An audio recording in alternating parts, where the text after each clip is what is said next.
नहीं जाता था, बस पुराने कागजों की सीलन भरी गंध और टूटी खिड़कियों से आती चांदनी। एक रात अर्जुन और उसके 3 दोस्त मजाक मजाक में वहां चले जाते हैं। अंधेरे में उन्हें एक टूटी अलमारी दिखाई देती है और अलमारी के अंदर एक पुरानी काली धूल से भरी डायरी। उस पर लिखा होता है समयांतर, यानी समय के पार। अर्जुन ने कांपते हाथों से पहला पन्ना खोला। उसमें लिखा था, कल सुबह 8 बजे स्कूल का प्रिंसिपल सीढ़ियों से गिर जाएगा। सब हंसते हैं, लेकिन अगले दिन सचमुच 8 बजे प्रिंसिपल गिर जाता है। डायरी सच लिख रही थी। अब सबको लगने लगा कि ये डायरी उनके लिए वरदान है। अगला पन्ना खोला तो परीक्षा के पेपर के सारे सवाल पहले से लिखे हुए मिले। किसी दिन का मौसम, किसी दोस्त की हरकत, सब पहले से लिखा मिलता। उन्हें लगा जैसे उनके पास भविष्य देखने वाली मशीन आ गई हो। लेकिन डायरी का तीसरा पन्ना खुलते ही नीचे एक नोट लिखा मिला। इस पन्ने की कीमत है कि एक दोस्त गायब हो जाएगा। अगले ही दिन उनका एक दोस्त बिना कोई निशान छोड़े गायब हो जाता है। ना पुलिस, ना सीसीटीवी, ना कोई सुराग। इसके बाद हालात और डरावने होते गए।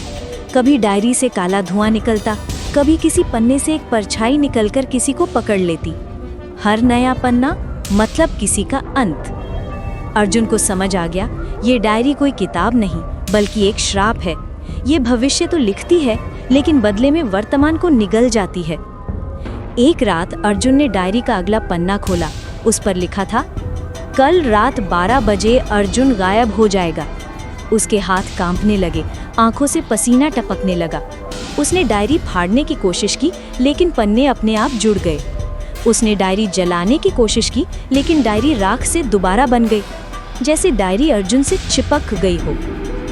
रात 12 बजे जैसे ही घड़ी की घंटी बजी, लाइब्रेरी की अलमारी अपने आप खुल गई। डायरी हवा में उड़ने लगी, उसके पन्नों से अजीब आवाजें आने लगी और फिर एक भयंकर काली आंधी ने अर्जुन को अंदर खींच लिया। उसकी चीखें गूंजती रहीं, लेकिन कोई सुनने वाला नहीं था। अगले दिन वही डायरी फिर से अलमारी में रखी थी, लेकिन इस बार पहला पन्ना खाली था। उस पर सिर्फ लिखा था, नेक्स्ट रीडर अवेटेड।